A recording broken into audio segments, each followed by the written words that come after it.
I tell you one thing, if a little green man pops out of me, I'm shooting first and asking questions later. You are on the verge of destroying the entire universe. Welcome to the Strange Podcast with Sam and Logan. If you enjoy the show, please go to iTunes, Stitcher, Google Play, or wherever you're listening, and please give us a good rating. If you want to share a story or have ideas for a future episode, you're welcome to visit us at www.thestrangepodcast.com. We look forward to hearing from you. This is The Strange Podcast with Sam and Logan. This week we're going to do something a little different. We were lucky enough to get an interview with an award-winning paranormal investigator, Morgan Knudsen. We apologize for the sound quality, though. We had some technical difficulties, as this being our first interview. So, sit back, relax, get yourself a drink, and enjoy the show. So she's a founder of Entityseeker Paranormal Research and Teachings. She provides inspiring lectures that include fire art demonstrations, mind-blowing evidence, and uplifting stories. She brings classes and presentations on this phenomenon to a whole new level. She can currently be seen on various television networks internationally, such as Discovery Channel, Travel Channel, Destination America, T&E, UK's Quest Red, and is a resident paranormal specialist featured on Haunted Hospitals and Paranormal 911. She is a featured writer and contributor to Haunted Magazine and can be heard on as one of the co-hosts of the program Spaced Out Radio. I'm very pleased to announce Morgan Knudsen. Well, I am just happy to be here. This is awesome. Yeah, this is awesome for me. This is fabulous. Yeah, we've been trying for a little while, but we finally got you here. So, I'm interested because when I checked you out and I started watching the show, I thought this was very interesting. So, your family, you guys founded the first paranormal association in Canada. Is that true or not? Yeah, my great-great-grandfather actually founded the first paranormal association, and he, Albert Durant Watson, and he was a really well-known physician and whatnot in Ontario and a poet, and he really put his career on the line because he really believed in what he was doing and the positive spiritual side of the paranormal phenomenon. And he got a lot of crap and a lot of criticism from a lot of people because they thought, you're a man of science, what's going on? And he said, no, it's the same thing. And you can't have one without the other. And he really began to bridge that gap. But he ended up publishing 2 books on the subject. And he took a lot of flack at the time because so much of this information was very new. This was the early 1900s. So he really launched a movement that I don't think he realized at the time. So that's a tough guy. I mean, I gotta admit, going against the grain, right? So did he, in doing so, this is a family thing, right? I take it more people in your family have done this? It was, as far as I know, it's been him and I. And the crazy thing was, for me, was the fact that I didn't even know that he had gone and done this until about 6 years after I founded Entityseeker with Stephanie Wirtz. So that was pretty wild for me because it was in the family and we didn't even know. Really? So your mom didn't want to tell you? She was ashamed of it as well? She didn't know. She didn't know? She didn't know either. It was really strange. It was almost, I wouldn't say kept under the rug, but it was it wasn't something that was really discussed. On my dad's side of the family, they had quite a number of very negative encounters. And they didn't understand what was going on around them, and it was very much like, don't get into this, don't talk about it. They couldn't see a positive side to this at all, and it was just, we don't discuss this stuff. So it came out much later, which is interesting. Wow. So when you found out about this, did you do a lot of investigation, like personal investigation, and seeing what he accomplished or what his angles were? Absolutely. I mean, it was almost a bit of a relief for me that, it's like, oh, there's somebody else that's doing this and somebody else that sees the joy that can come out of this research. And I think that was what really got me about his books, was the fact that, you read his books and it was, they left you on cloud 9 and realizing, no, we're not by ourselves. We've got that constant connection to, all that is. And it was very powerful. I think that would be, that's very weird because it seems like some of the family might be, like you said, consider it probably taboo. Don't talk about this, right? You need to be a lawyer, doctor, if you want to work at McDonald's, go do that, but do not be into paranormal research.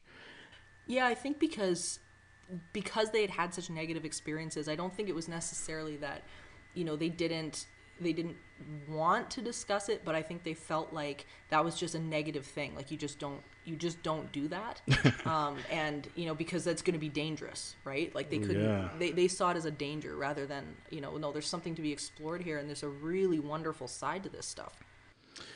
So speaking of your paranormal research, is that just another term for a ghost hunter? I classify it differently. I mean, the way I've always sort of viewed the term ghost hunter has been, I guess, a little bit on the hobbyist side, where I find with, you know, if you're a real paranormal researcher, you're in it for the client, you're in it for the knowledge, you're not in it because, you know, you're looking for 15 minutes of fame, or you're I guess, you know, going out with your buddies to a cemetery kind of thing. And there's such a strong definition between what actual parapsychologists do and, you know, half the time these, you know, ghost hunting shows or ghost hunter shows that you're seeing on TV, it's just two different worlds. So you said you co-founded it with Stephanie Wirtz, right? Yeah. So do you and Stephanie the only ones make the main people in this that go out and do all the research, or do you have like a full team? Well, Stephanie passed away in the early 2000s and from bronchitis. Yeah, and my apologies. No, it's she still hangs around, so she's not really gone, you know. She's not gone. Yeah, but I run everything, and then I contract out help. So, for example, if I'm running into a case where I need an architectural technologist, or I need a psychologist or a nurse or, you know, photographer, we work with audio engineers and video techs and all sorts of people like that are professionals in their industry. So basically, depending on what the case requires, I kind of pull people that I need, and depending on who's available, and so that's kind of how we work it now. So how long ago did you found this? Entityseeker was founded in 2003. Okay. But I've been at this since I was really, really young. I pretty much gave up my childhood for this stuff because I was so fascinated, and it brought me so much joy that I just kind of delved into this head first. And Stephanie and I met when we were in junior high together, and that's where we spent our life. And I mean, which was great because, you know, we weren't the kids that were out there, you know, getting into drugs and alcohol. You know, we were sitting behind our books somewhere, just soaking in all this information. So what do you think attracted you to it the most? I think it was the sense of wonder that it brought. It was this amazing sense of, you know, we've been taught all our lives this can't happen. And then it's like, no, this is happening. And not only is this happening, but there's places around the world, there's universities around the world that are dedicating thousands of dollars in man hours, you know, millions of dollars in man hours to this stuff. And I think it was just an eye-opening thing that it's like, no, not everything around you is solid. There is this other world that's happening all the time, and you can tune into that. So that to me was it was awesome.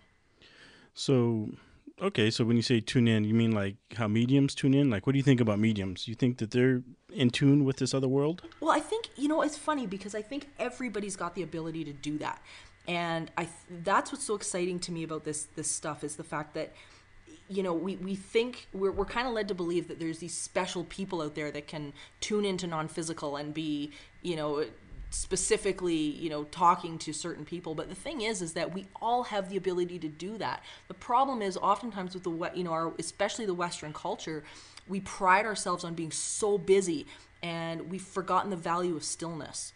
And once people really understand the value of stillness, it opens up a whole nother world, and you start to be able to experience this stuff a little bit more. But we've got these dialogues going in our head all the time that, you know, we've got to be busy. If we're not miserable and sacrificing, then, you know, we're worthless. And, you know, we've got all these weird tapes, and I think that prevents a lot of the time, you know, that type of communication from happening.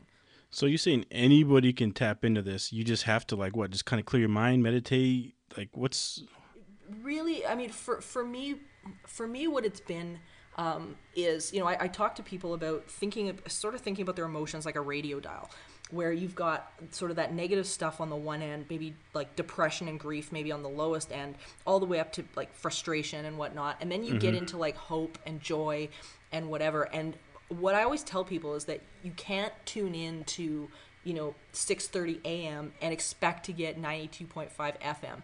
You've got to be able, those frequencies have got to line up. So you've got to be able to turn around and get yourself, if you want these positive experiences to be going on, get yourself into that positive state of allowing by whatever means necessary, whether it be, painting or joy or patting your cat or whatever it is for you, and get yourself into that positive state of allowing and just allow and see what happens. Because it's oftentimes, and it's documented, that the people that often have these experiences, they're doing things that are very monotonous to their day. They're doing the dishes, or they're watching TV, or they're kind of in that space where they've let their mind go a little bit. And that's the majority of the people that have experiences. They're in that place. So it's interesting. So you're saying that people who are more happy, that have more fulfilled lives, that are on the other spectrum, the Utopia, they don't experience like negative. That's exactly right. Yeah. So can you achieve that with like hallucinogenic drugs or anything like that? Like, is that only mentally, like you have to be in the frame of mind, or could you be like, smoking weed and just be happy, and will that also work? I've heard that before, and I know there are labs that are kind of experimenting with that, but I find in my experience that it's more of an internal work that you've got to do.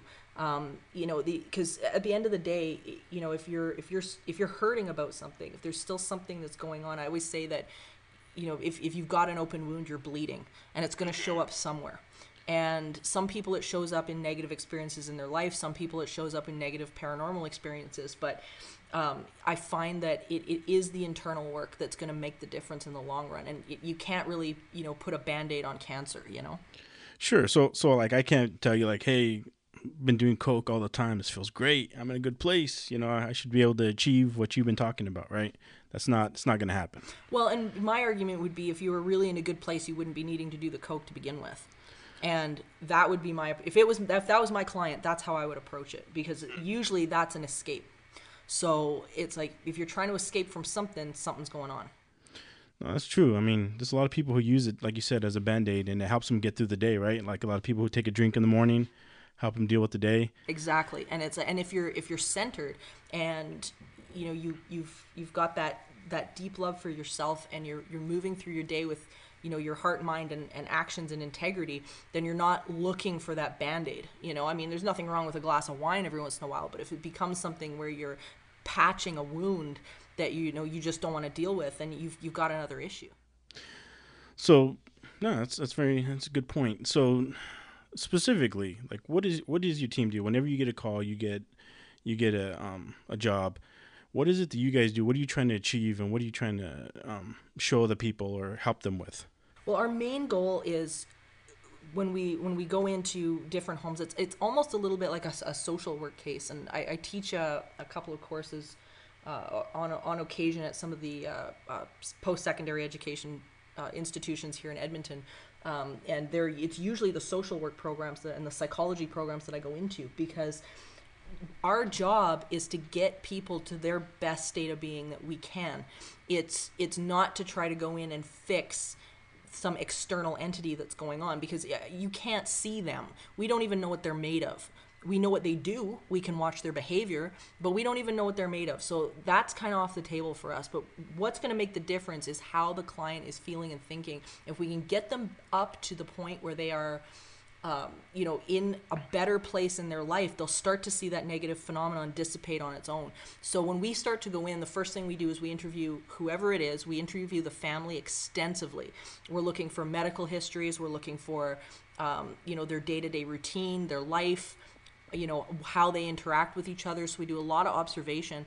And then at that point, we'll take a look at the venue, and we start looking at whether it be a home or a business, and we start taking a hardcore dive into how the thing is built, what the construction looks like, what the history is, and we start piecing some things together. So we always start by ruling out the obvious or the natural before we end up jumping to any sort of paranormal stuff. And it's usually about 1 every 10 cases that we get that something paranormal is actually going on.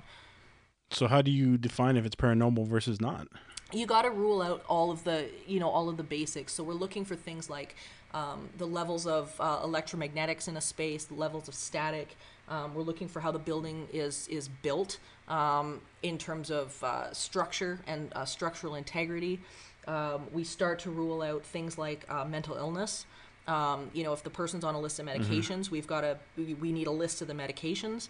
If there's a mental illness in the family, you just start a process of elimination.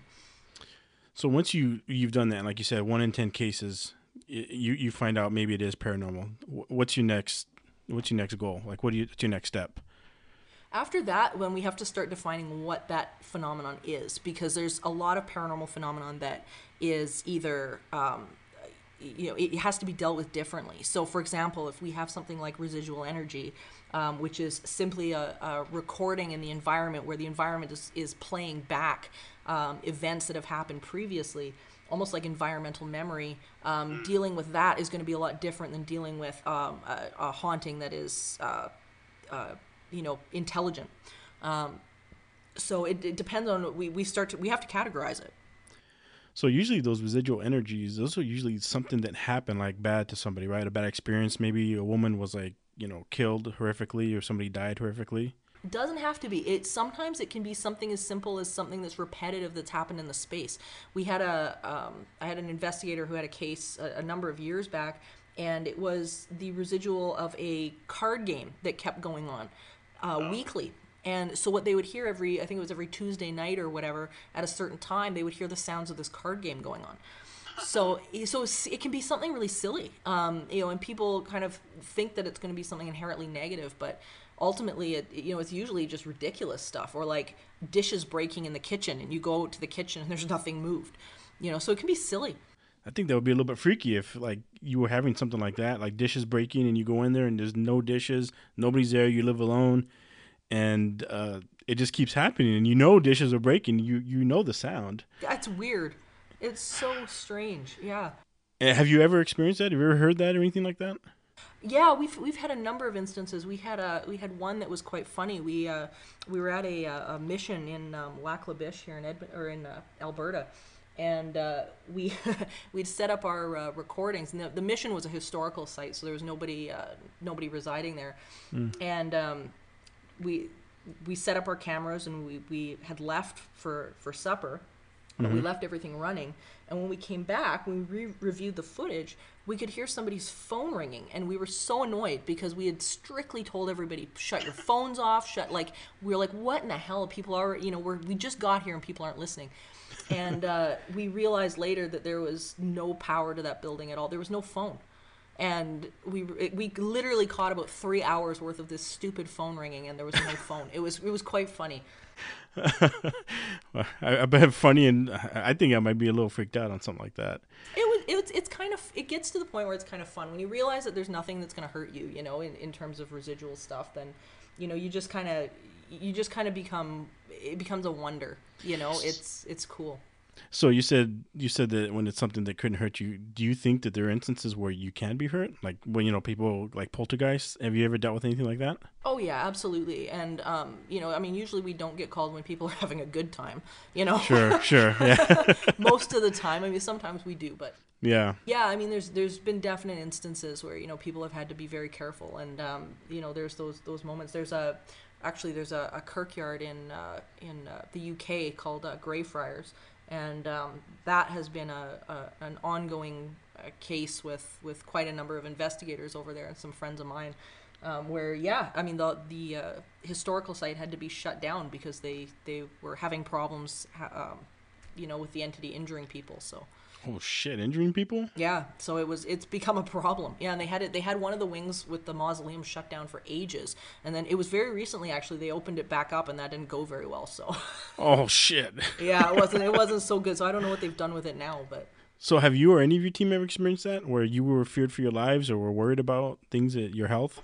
Thankfully, because we've got such a bead on not only the behaviors that we witness with them. Stephanie and I spent about 18 years working on understanding the behaviors that we were seeing with some of these entities, because we found that there were patterns in how they were behaving, how they were responding, because we don't know what they are. We have no idea. We have no way of measuring that. But we can turn around and look at the behavior, and what the consistencies are.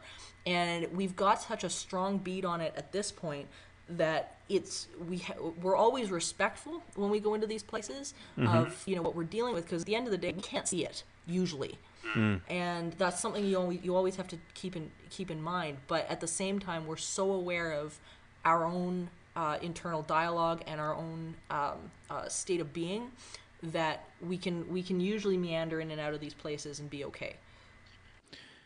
See, I think stuff like that would be a little bit scary. I've never done anything like what you've done. It totally fascinates me. I mean, if you listen to our podcast, this is totally what we like talking about and doing. But I remember I've had dreams like that where like there'd be a ghost and it'd be like fucking with me and I couldn't do anything, right? I'm like trying to swing at it and it's like I'm like hitting air, right? So I feel like that would be a little bit scary, like you said, in the UK where people were getting hurt. I don't think I'd want to fuck with that. It is, what's frightening for most people is exactly what you described, which is the idea that you can't see it and you can't control it. And I think most people immediately go, like you did in your dream, to this idea that, you've got to deal with it physically. But the problem is it's the wrong currency. The currency with them is all energetic. And it's very much about your state of being, what you're telling yourself, can you keep yourself centered? And then you can start to make some headway with it. But that's where most people go is, oh my God, I can't physically deal with it. And it's like, and people are they're operating with the wrong currency. It's coming from the heart rather than the head, So if you can keep your composure, you could kind of, get your hand, wrap it around it and deal with it? You begin to navigate it because it begins to understand you on a different level. A lot of these negative entities, they're looking for how you're presenting yourself in the space. So what energy you're bringing in. You almost got to think about it like if you're going into a yard that's got a dog in it. You can't walk up to the dog and explain to the dog who you are. It's not going to happen. They don't work like that. They're looking at how you're coming into the space. They're reading all these tiny little signs. They're reading, is this a calm person? Are they agitated? What energy are they giving me? And that's ultimately what you're going to get back from them. So for us, it's very much about how are we coming into the space? How are they reading that? And what we found is that once you kind of get a beat on it, you can start to interact and exist in that space and be okay. But the thing is, and the good thing is that, when you're in that happy, positive space to begin with anyway, you're not even on their radar anymore. So you're just off their frequency. It's just not there. So you're telling me that they'll fuck with you if they know you're like a piece of shit? If you're coming at it from say you walk in there and you're afraid. Yeah. You're going to get something back that's going to make you afraid. It's like a mirror. So what if both of us go in and I'm afraid and you're not? Then it would probably target you first. Okay, but would you see anything or experience anything, or would it just be me? Probably just you. Interesting. Yeah, it's very interesting. And what we've noticed is that there's a hierarchy with them as well, and how they operate and how they function. Like we never see, for example, a number of these intelligences in a space get in a fight. They all have a place, and when we start to sort of dissect that a little bit, it gets very intriguing. They seem to have their own sort of hierarchy, and then people come into the space and we bring our energy in, and if we don't fit into that hierarchy, then there seems to be then there's a problem, because we're breaking the rules in a way. It's like coming into a dog pack and expecting to fit in. It's like they're going to look at you and go, who is this? So we've been talking about these paranormal ghosts or whatever you want to. Is that a good term to call them? Yeah, sure. Okay, so mainly people, what the Western world thinks of as, heaven and hell, right? Yeah. When you die, you go there, cross into the light. Is that what you think? Is that what you guys experience? Like what happened? What do you think happens to people after they die? It's funny. We find that there's this really strong sort of, ideal that has seeped into Western culture and some cultures overseas as well, but specifically into the Western cultures because we get a lot of these, ghost hunting type programs. But they really perpetuate this idea that, people pass away and we get stuck somehow. And that's just not there's no evidence to support that. And when we start to look back on where those ideas come from, we can trace them back into various cultures who had reason to fear bodies returning, or dead bodies and stuff like this, because dead bodies at the end of the day, they're dangerous. They release toxins, they rot. It's a bad diseases. Thing. Exactly. Fester. Exactly. So it was always a bad thing. And then you couple that with religion, which has turned around and said, pay us so much money and we'll cross these people over, and it became a money grab. Oof. But what's interesting is that when you look at you look at the interviews with people that have had encounters with, loved ones who have passed away, and people who are, who they recognize, or just loved ones in general.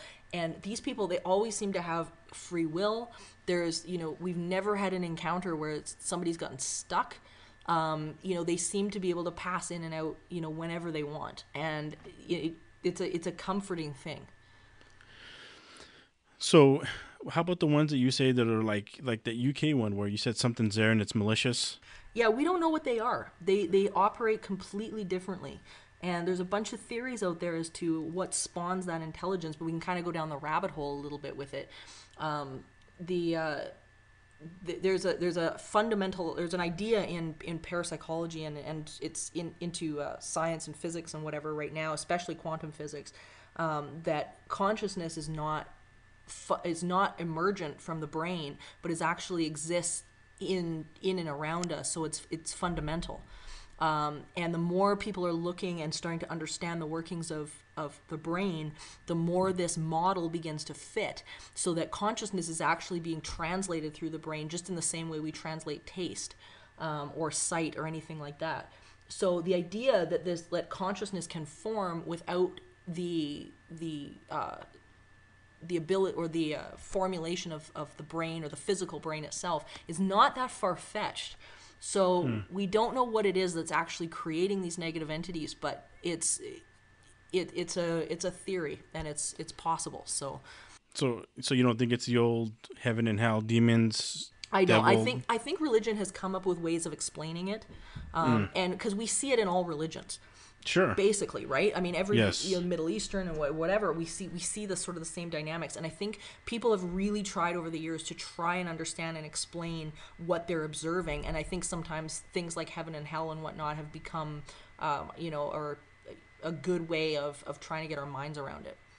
So how about people that that have passed away, and then there's stories of people talking about maybe in their dreams they get visited by the deceased ones and maybe told messages.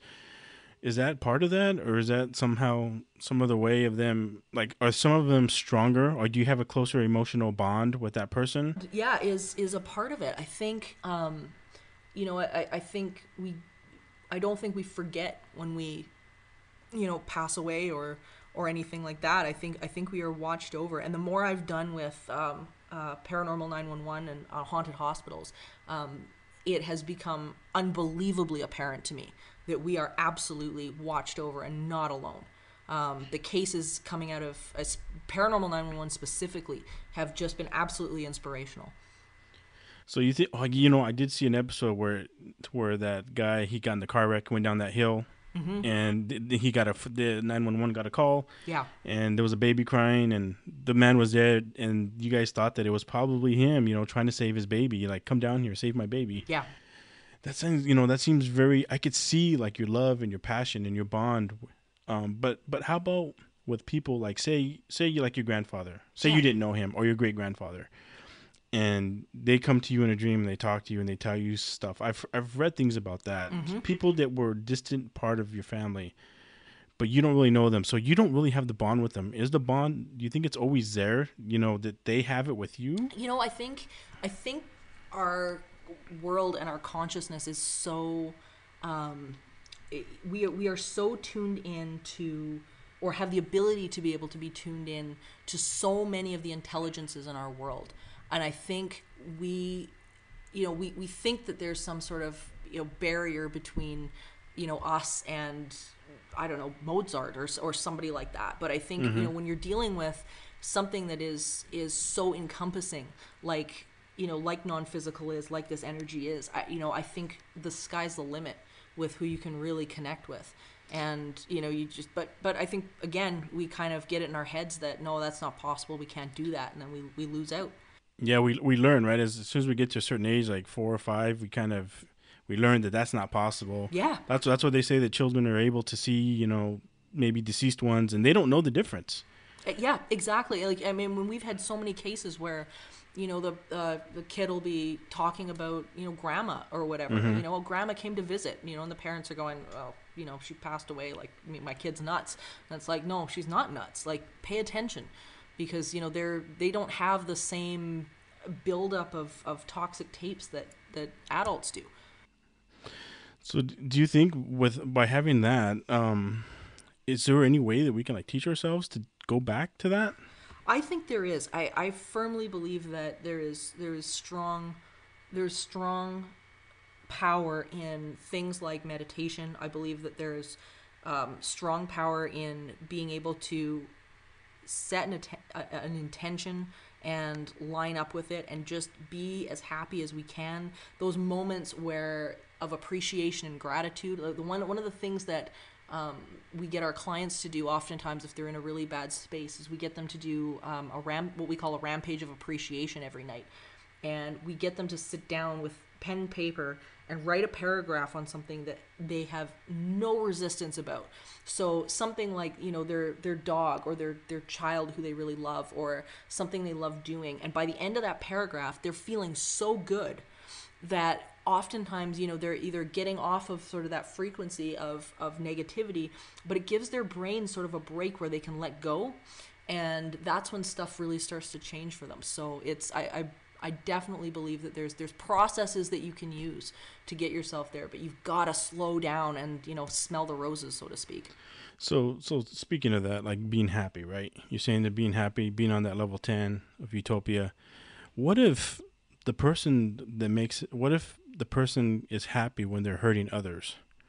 What if that's their joy? I would argue that that's not joy at all. But to them, in their mind, in their brain, that is considered joy, right? Well, they might label it that way. But if you look at some of the personality disorders, like, say, we'll talk about sociopathy, for instance, or psychopathy, for instance. We start looking at something like psychopathy, and these people can't get too happy to begin with. And so you've got somebody, say, like a psychopath, who has got an extremely limited emotional range, very limited. So that's why their affect is so flat. And so you're never really getting them to a point of happy. Narcissistic personality disorder is another one. They are probably the most miserable, bloody people on the planet. But they'll turn around and, you know, they'll tell you, no, I'm super happy about this, that, or the other thing. But they're not. They're broken. You know, there's a very fundamental core disruption there. So I would argue they may label it that way, but the idea that they can get to that point is not so much.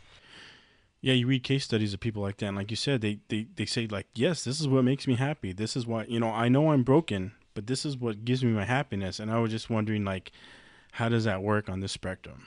Yeah, I mean, you've got somebody that, I mean, any time that you're looking at doing, you know, anything harmful or negative to somebody, I mean, that never comes from a joyful place, you know, and it may give them a sense of power, or a sense of accomplishment, but it's, you know, is it joy? No. No, that's true. So do you think people who lose, like, a loved one, that they're so distraught that they conjure up the activities on their own? Or do you think that they really are visiting, like maybe the loved ones are missing the alive ones? Well, that's a really interesting point, because the idea that we can begin to generate this stuff on our own is actually, it's very relevant. There was an experiment done in Toronto. I believe it was Toronto. It was in Ontario anyway, through the Toronto University, and it was known as the Philip table tipping experiment. And the intention of the research society there was to turn around and be able to create an intelligence out of nothing. And they wanted to see if they could actually get it working. They thought, you know what, let's give it a damn try, and see if we can get it going. And so what they did was they created an entity called Philip, and the guy didn't exist. They just created a character, and it was like, you know, we'll give them this backstory and whatever. But every time they came to the sitting, they thought, okay, let's let's see if we can contact him, in the same way that like you'd sit down at a Ouija board and start talking to your father, right? Mm-hmm. And didn't work. They worked on this for like a year and it just wasn't happening. And then when they started to go back on some of the other sittings that people have done throughout history, they realized that the one thing they weren't doing was just being happy. They were like, they were noticing that these people during these sittings they were joking and they were laughing and they were having dinner and they got into this really great state of mind, and then all this communication started happening. So when this team decided that they were like, okay, well, let's add joy to the mix. Let's see what happens. And within days of doing that, stuff started to go on. And their chairs were moving, things were bumping around, they had activity going on consistently every single time.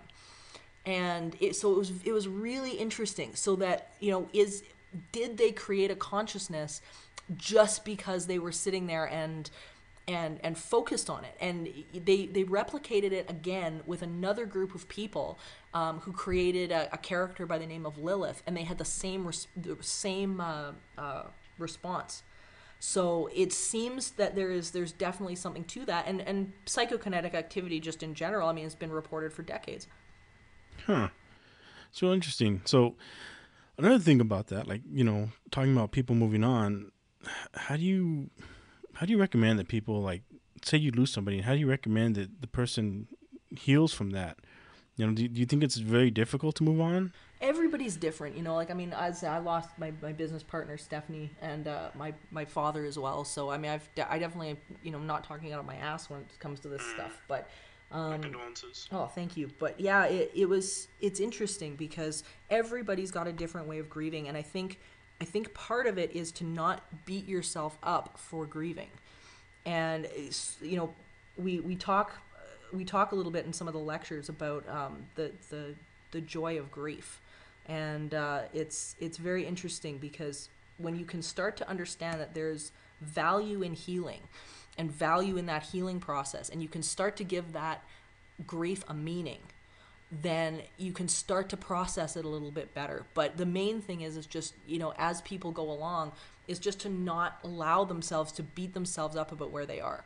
Because especially when you get into this stuff, because immediately people think, no, I've got to force it and I got to be happy. And it's like, no, you've got to heal it. You have to be able to sit back, take a deep breath, if you're process the emotion properly, and find yourself finding little bits of joy as you go. People think that if I'm laughing or I'm joking or anything like that, then that's dishonoring my loved one. And it's like, no, you don't get it. These people are in pure positive energy, or they are now pure positive energy. And if you want to connect with them, no, you got to find the joy again. So you find the joy, and that helps you rebuild the relationship with them? Absolutely. Yeah. And that connection will come. The big deal is just to not push it. We get a lot of people coming to us, having just lost somebody, and they're right in the pit of everything. And they say, I want to talk to so-and-so. And we always tell them, you are not lined up with who they now are. If you come at this from a perspective of grief, you are not going to find them. It comes back to that radio dial thing again. And that's why a lot of people run into major trouble. So I feel like that's really weird. And, a lot of cultures, I wonder when this kind of maybe changed for us. Because, like, okay, so as if you've heard, we're Mexican, Logan and Sam. So Day of the Dead, we honor the dead. We're happy for them. We're the crossing over, we're celebrating that. But a lot of, like, current cultures don't do that. But it seems like back in the day, other cultures, they used to celebrate their dead. When they died, they had parties for them. They were welcoming of it. And, sometimes if people look at that like, how dare they, how disrespectful. But what you're saying is, it sounds like that's more the way you need to be. You need to be more, celebratory and accepting of them dying so that you can move on and maybe build a relationship with them. Yeah, I think that's so well put, because like what I always tell people and clients and whatnot is, what legacy do you think your loved one would want to have left? Do you think they'd want the legacy of every time you think about them, you're in pain? Or do you think that they would want the legacy of you remembering who they were and smiling every time you thought about them? And usually that changes people's perspective a little bit. It's hard. I think it's really hard for Very people much. to really accept that. Yeah, it's tough. Yeah, I mean, you lose somebody, you like, they're gone. I don't get to talk to them anymore. It's really weird. I'm going to share like a weird story with you. You're going to think this is really nuts, but I recently lost a brother. I'm sorry. Yeah, thank you. Love my brother. Recently lost him. Last week I had to fly out to DC. I'm in Seattle. Had to fly across country. I'm usually not a person that likes to fly. It's not my thing. I got on the plane and I sat down, and next to me was this guy who was built like my brother. He's a white guy, so I know it wasn't completely.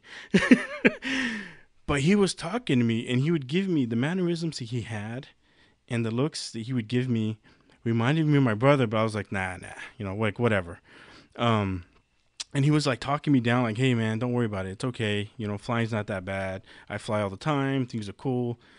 And, we had a pretty good conversation. We flew, 5 hours across the country, and we got there to the end, and, he always was making sure that I was okay for some reason. And I don't know why. I didn't know this guy. And when we got off and we got to DC, and he went his way and I went my way, and I was, I'm not used to flying. I don't know where everything's at. So I'm looking at my app, trying to figure out like, where's my next flight? I mean, where am I supposed to go? Where to get baggage? And I just look up for some reason, and there's a ton of people going through, all between us. And he's like kind of far away. And when I look up, he turns around and looks at me, and he waves to me, and he gives me a look, and it looked like a look like my brother used to give me. And I don't know why we made eye contact right there. But he just did that. Like, he was kind of far away when he was going around the corner. He looked back at me one more time and waved to me. And I just like, hey, take it easy, man. And it was just so weird. And it makes me think, was that him? Am I in a better place? Was he here to help me? Yeah. I think people they always expect that, these different encounters are going to come from, they're going to see an apparition, or they're going to, yes. They always think that it's going to look like that. And it doesn't always look like that. It can come in the most interesting ways. And, I don't think you should negate that experience at all. It's funny how non-physical will approach different things. And it's like, could it have been something random? I guess. But, when you know. And oftentimes these little communications, they show up, and it's just something that you just, on a gut level. But Morgan, everyone's so sure that you either go to the light or you go to hell. How do we change that? How do we unlearn what we know? How do we get a paradigm shift?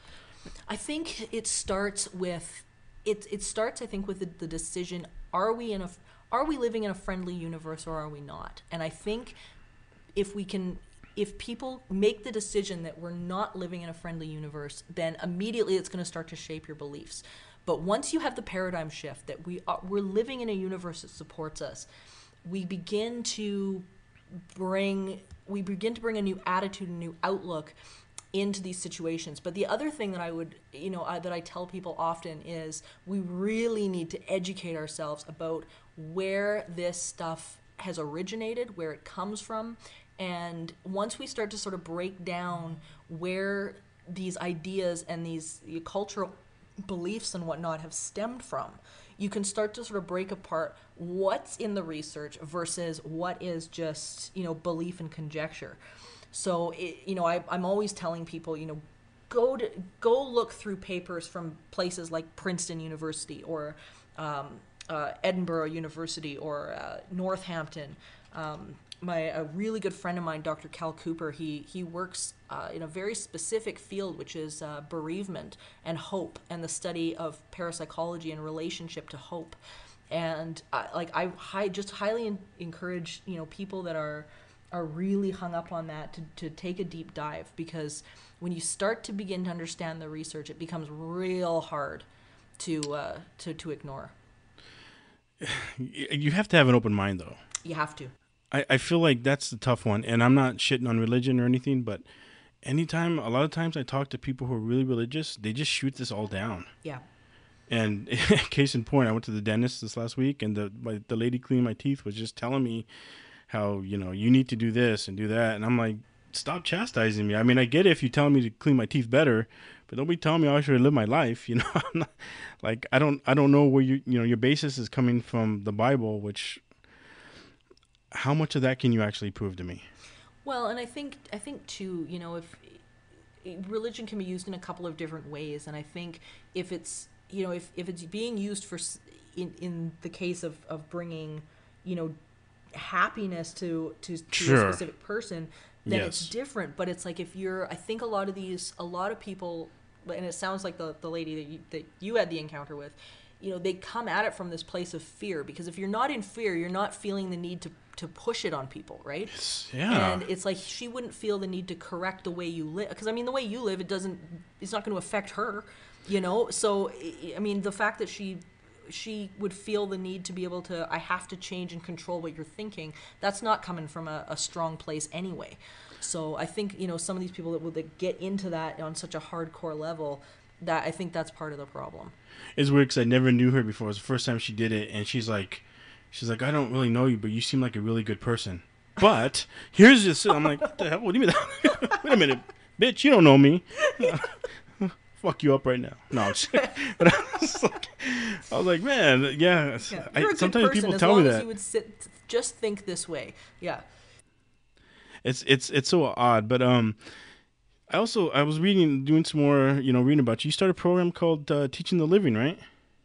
Can you explain to us what that program is and who can benefit from it? Yeah, so Teaching the Living is basically actually what we've been talking about, which is the idea that our state of being is ultimately what is going to dictate what we're receiving in our environment, and being conscious of that, and being conscious of that relationship. So Teaching the Living we implement with every single client that we use, and I ended up writing a book about it because we had so many questions, and it's called Teaching the Living as well. But we had to get a program in place that our clients could gravitate to and live by, because ultimately, when we're dealing with something that's inherently, negative, and these people are in such a rut, it is a lifestyle shift in order to get them to change this stuff for the long term. That's why the shows, for example, they'll go in and, wave a magic wand or whatever, and then, everything's better. And then the update 6 months later, the activities come back.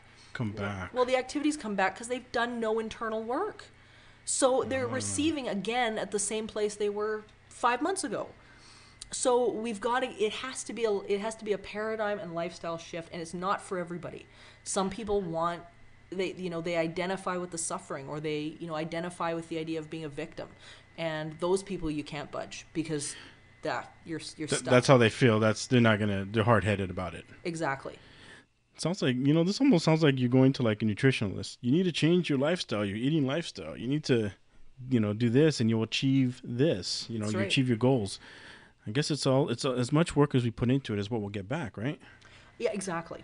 Yeah, exactly. And that's exactly what it comes down to is, how ready are you to heal? And that question is a tough one. That's really tough.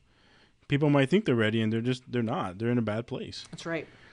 So I was reading that your team doesn't charge for your services? We don't. Wow. So like if I needed you to go to Florida, you do it on your own dime? Mm-hmm. If we have to travel or anything like that, it's usually paid for, but usually that's not the case. At that point, we'll usually refer to another team or something like that who can get there. Yeah. So we work with as many people as we can, but yeah, when it comes to consultations or anything like that, no, we always do it for free. All our money we make from workshops and lectures and speaking engagements and things like that. Oh, that's pretty cool. So when someone signs up for one of your workshops or your lectures, what can they expect to learn? We have different ones for different subjects, but we go through the Teaching the Living program. We talk about cases. We talk about evidence, how investigations work, where science is on this new level, and we get to the bottom of things instead of playing around with the idea that everything's a horror show. We're really out to educate people, and in a really fun way too. I've been a fire performer for years, and I'll often use fire demonstrations and things like that to illustrate paradigm shifts, and so it's very interactive, and it's just a ton of fun. Damn, you ever been burned? Mm-hmm. I have a couple of times. It's very rare, thankfully. But yeah, it's thankfully it is very rare. How do you become a fire performer? How's that? I learned years ago from a good friend of mine who was a fire breather, and I thought it was the most fascinating thing I'd ever seen. Fire breather? Yeah, and so I started with that, and then I ended up training with a fellow in Australia by the name of Shade Flamewater, and I just fell in love with it. It's beautiful. So you're a fire breather and all that stuff? Yeah. Holy shit. Do you do that? And you do this in your lectures and your... If the venue has a fire permit, yeah.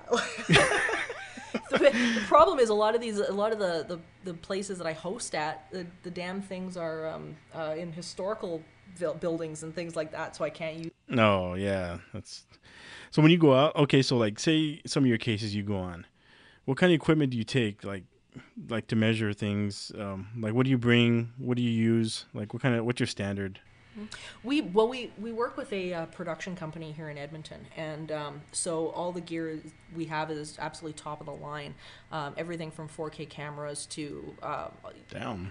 Yeah, we bring the mother load. So yeah, we're always making sure that whatever we have we can process back at the studio and make sure everything is top notch. But so we bring everything from electromagnetic field meters to hydrometers to thermometers to, as I say, the audio gear, CC cameras. It's pronounced barometer. Wrong piece of equipment. Just joking. Hydrometer. You're like, wait a minute. Yeah, that made you think, didn't I? So, what percentage of your calls do you think are actually paranormal versus explainable situations? Usually, I would say about 20%. We get something that we can't explain. I mean, even some of the natural phenomenon cases can be tough. Like, something's happening that's normal, but you can't figure out how in the hell it's going on. Like we had one. It was really interesting. Now I've had this happen twice to me, where the static energy that was running through furnace vents was setting off our electromagnetic field meter. And it was one of those things like you'd be standing in the center of a room and your meter would go off, which it shouldn't unless it's sitting by something electrical or something like that. Sure. And we were like, we couldn't figure this out. We're like, why is this meter spiking? This should not be doing this. And we knew there had to be a natural explanation. And it wasn't until we realized that it was in correlation with the furnace clicking on. That because Alberta is ridiculously, the air here can be so dry in the winter. And it was really? And it was creating its own charge. So it's stuff like that. Sometimes it makes you think. That's weird as fuck. That's cool, hey? Yeah, that is cool. Speaking about your lectures, I just kind of want to ask real quick. I'm sure you get a lot of different people that join up in there. Is there anybody that you like, that they feel like that challenge you, that they think that like you're shitting on their beliefs or their religion or anything? They just call you like some type of witch or harlot or anything like that because of what you do? I think probably the most challenging classes are the Aboriginal social work classes, because they come in oftentimes people from all over the world. Like I taught a guy from Haiti, who was very much, of course, rooted in the hoodoo and voodoo side of things. So that can be challenging. But the good thing with teaching the living, and I think what bridges those gaps, is the fact that you're not telling people abandon your beliefs. You're just saying you need to get happy and do it in whatever way you can. So if that belief system is what's going to get you there, then do it. But it's like it's when they really start harping on the idea that, well, no, you're wrong. Well, no, I'm not telling you you're wrong. I'm just telling you you got to shift your emotional perspective. And sometimes it's religion or whatever that works for that. In terms of the people that are like, oh, that's crazy, I don't believe in this, that's crap. What's interesting about that is that I find the majority of those people are the ones that are absolutely terrified of this stuff. Really? So, but they consider it demonic, right? It's playing with the devil. Right? Sometimes it's just people that are saying, all of this stuff is garbage and it's Don't believe in it. It's hocus pocus. It's hocus pocus, exactly. But then when you start to challenge them with, okay, that's if that's your belief, that's cool, but let's analyze that a little bit, and you start to break it down, and you start to offer into evidence some other things, and then they start to get stuck, and then they don't want to talk about it anymore. So that's what I was gonna say. I feel like, I used to be one of those people that used to argue with people about no, this, see it my way, you got to get out of your way. I kind of gave up on that, like, back in the day with Facebook. You'd argue with people over whatever it is, politics, religion, anything. I feel like that's, for me, it's almost a waste of time, because if they don't want to accept it, if they don't want to see it, if they're not willing to be a little open-minded, you're just wasting your time. Yeah. And do you ever feel like that? Like, when you're there, you're just like, the people you're trying to help, they're not going to accept anything you're giving them. They're going to believe that it's whatever, their deceased loved one, or maybe a demon or something, and you just like say, fuck it, I'm out of here. At that point, yeah, you kind of have to disengage, because at that point they're just, if you've got anybody that's not hearing you, they're not ready, and they're not ready for a change, because the people that really need the help, they really, really want the change, and they're hunting for, they're looking for it. So, Yeah, that sounds, like I said, I feel like that would be hard. Like, for me, in your shoes, I mean, more kudos to you and your team for doing that shit, for putting up, because I feel like there's a lot of people that might think, but they also might want you to tell them what they want to hear. And that seems just almost as dangerous, because they're not going to accept anything then. Yeah, and we've had a couple of cases like that, where they've just turned around and said, we just, this is what we wanted. Some people really want their house to be haunted. Yeah. Really bad. And, and you'll come in and tell them, look, it's XYZ, and there's no sign of that here, and they get very disappointed. But we just have to tell them, like, we're not gonna sugarcoat this. Yeah. It's, and I mean, if you want a second opinion, feel free to find it, but our findings are our findings. So yeah, this is what it is. You fucking deal with it or kick rocks. Yeah. So is there a lot of, like, a high percentage of mental illness in the paranormal industry? Like, a lot of other people? Really? Very much so. It's funny. The industry really tends to attract a lot of people like that. They tend to be very, the problem is it's a breeding ground for people with, delusional disorders or mental disorders like schizophrenia or anything like that, because sometimes it's easier for people to think that something is happening to them, rather than the idea of, man, I've got a mental illness. And part of that is the stigma that we've created around mental illness. It's a negative, it's awful, it's bad, you're screwed up, whatever. And when really it's like, no, you've got a mental illness, and you might need some medication, but it's okay.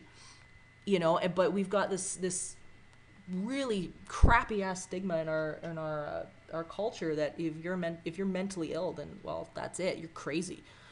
So that's not good. No, we should help the people like that.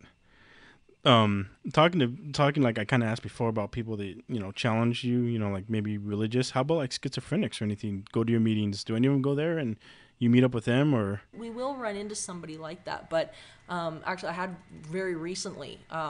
I was talking to a girl who was frustrated because she didn't want to tell her psychologist or psychiatrist the things that were happening to her, and because she thought, no, it's got to be paranormal. But I mean, you as I say, once you kind of get a beat on what this activity looks like, you begin to spot stuff pretty quick in terms of, well, no, this doesn't fit into our categories, you need to talk to somebody. So you kind of have to very gently lean them over and say, what, it's talk to your psychologist, talk to your psychiatrist, because ultimately we can't do anything anyway until you're cleared psychologically. Sure. So regardless, you've got to go and deal with this. So you said you guys started in 2003, right? Yep. So at least 16 years you've been doing this. Yep. You know what you're doing. Is there any type of people that want to get into this that should not, any type of people that shouldn't be doing this type of work, that are not fit for this? Yeah, I think if you're not willing to understand the gravity of where these people, especially if you're dealing with clients, I mean, there's multiple fields you can get into where you're not dealing with clients, but if you're dealing with clients, people have to understand that their emotional state is not usually very good. And there's one lecture course that I do called the Fireside Ghost Experience, and the one thing we do is I take people through this one cemetery area where we talk about historical figures and things like that. And the one stop that I always make is a children's graveyard, and everybody always sort of gasps about it and whatever. And I said, this is the reality though of where some of our clients are sitting. May have lost their son. They may have lost their daughter. They are in this spot right now grieving over somebody that they've had to bury. And I was like, unless you're willing and are prepared and to understand and delve into that, you have to be careful. You have to be aware. These people are not looking for you to be running around with a camera and screaming. Sure. Jeez. And man, that's tough, because I know a lot of people, like I've had friends who are like, yeah, I'm gonna go do ghost hunting and this and that, and I feel like, deep down I'm like, look, guy, I know you're nuts, because some of the shit you say is kind of crazy, and whatever you show me, I feel like you're gonna be, because some people I know really want to find things, and no matter what, they're gonna find them. But you also have to be subjective towards this and be like, no, this is, maybe this is, like you said, like a pipe bursting, or every time the power would go on, this would happen, and I feel like there's a lot of people, like I watch videos on YouTube and like, yeah, you can hear this, or you might see on Ghost Hunters, yeah, we heard this, and it's like, I don't know if that's really what that is, but I'm not really a professional, like you, and I'm just wondering, like, did people ever send you stuff like that? Do you like, nah, sorry, this is nothing? Yeah. Oh, all the time. Yeah, all the time. Really? And I'm glad that people ask, because it's when they don't ask that becomes the problem. Sure. I'd rather them ask and go, you know what, I don't know what this is. And then we can explain them, and we can explain to them how they got what they got. So that's always great, because at that point, they'll go out and do something else and come back with more, and then they get an education, right? So yes, if they listen. Yeah, and that's the important thing. It's the problem is when you turn around and tell them, no, this is what you got, and then they don't believe you, and it's like, well, if you've already made up your mind, why are you asking? That's true, because I know a lot of people that they just want you to tell them what they want to hear, and that's a problem. I feel like that's a big problem. So season 1 of Haunted Hospitals, that's all, you finished recording all that? Yeah, I'll be gone this weekend, actually, filming season 2. So season 2, god damn, they haven't even aired season 1. What are you doing? Oh, it's out. Travel Channel in the States. I think there's only 2 episodes of it out right now. It is. It just started in the U.S. It's aired completely in the U.K. and completely in Canada. But you guys have just started to get it, and you guys got Paranormal 911 before Canada, so. Okay, Canadians beat us. Come on.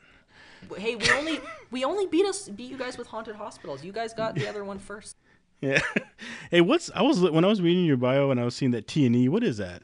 T&E is the network in Canada that is currently airing. Is that like Travel Channel in Canada? It's similar to Travel Channel. Very similar content in terms of the paranormal stuff. So. Okay, so Haunted Hospitals, you're going to be working on that. Paranormal 911, you're doing season 2 of that too? I'm sure hoping so. That one's just starting to air, so but the reviews are coming back really good, so I hope we get renewed for season 2. That would be great. So before we go, I got to know, how'd you get on those shows? I got asked. You got asked? I got asked. I know. Why isn't anybody asking me to do shit? See? Fuck. Oh, man. God I'm telling you. Man, I guess I'm not as cool as Morgan. Yeah. Or as nerdy, maybe. I think nerdy is Man, you have no idea, woman. If you want to sit down and just talk about science, math, coding, or even all this stuff, I'm your man. You want to talk about sports? I'll talk about boxing with you all day. Football, we'll do that. But if you want to talk about, like, weird shit, like, I don't know. What's weird? What's something weird? Oh, there's plenty that's weird.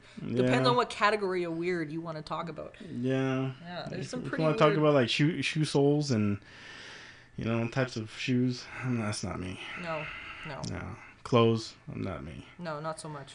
No, but if anybody out there, if they want to be cool like Morgan, shit, get on a TV show. That'd be badass. Maybe one day we'll get on there. Well, I think that's about it for today with Morgan. Thank you for coming on and giving me your time. I mean, fuck, I really appreciate it. I mean, I didn't know I had a good celebrity on here. Fuck. Well, I appreciate it. I appreciate the time, and I'm glad we were able to do it. So. Yeah, me too. I mean, this is my first one. So anybody out there who thinks I suck, you're probably right. But I'm working on it. I'm trying to get there. So hopefully we'll get Morgan back. Maybe in a while later, after you get some more cases down, maybe some stuff you can share with us, or maybe some good paranormal 911 or haunted hospital type stories. I mean, Absolutely. That'd be great. Yeah, if absolutely. you can ever divulge any of that type of information, like anything maybe they didn't air, like stuff that was like secretive, I mean, that'd be kind of cool. Stuff, yeah. Yeah, I didn't say that. I'm just saying. We'll see what I can do. Yeah, I totally appreciate it. We'd all totally appreciate it. Well, thank you very much, Morgan Knudsen. Here she was. Thank you very much. Bye. All right, bye-bye. If you enjoy the show, please go to iTunes, Stitcher, Google Play, or wherever you're listening, and please give us a good rating. If you want to share a story or have ideas for a future episode, you're welcome to visit us at www.thestrangepodcast.com. We look forward to hearing from you.